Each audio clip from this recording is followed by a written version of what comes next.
Hello and welcome to this new series where we're pretty much just going to go over the most recent news in games and tech.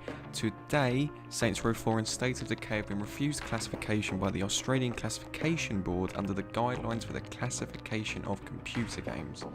So we'll start with Saints Row 4. This has been denied classification due to, and I quote, interactive visual depictions of implied sexual violence which are not justified by context, and illicit or prescribed drug use as incentives in the game.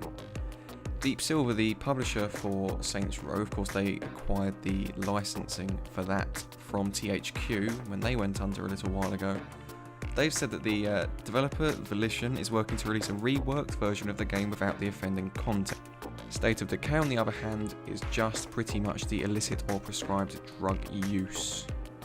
The developer for State of Decay, the Xbox Live title, also refused classification, has stated that they're working with Microsoft to come up with options in order to comply with the rating requirements in different regions. So again, it seems like you're just going to get a gimped version of the game. I do recall a little while ago, I think it was with Fallout 3, there was a similar debacle where they had to rename the morphine to Med-X because of similarly stupid classification guidelines, which would have ultimately hurt them in the way of sales.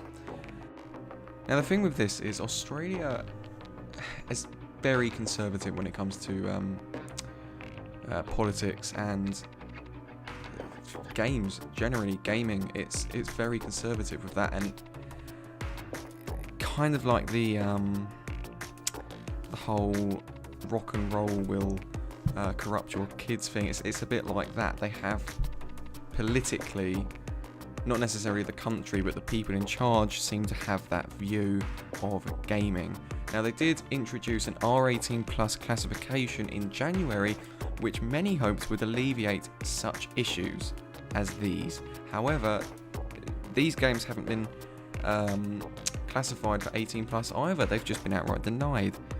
What does that mean? That means that the Australian government pretty much thinks that even adults should not be playing these games.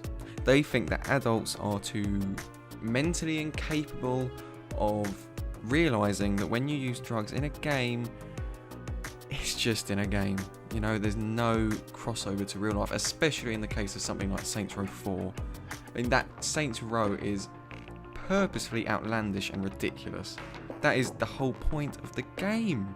No one would confuse Saints Row with real life. Yeah. Who would? It's absolutely absurd.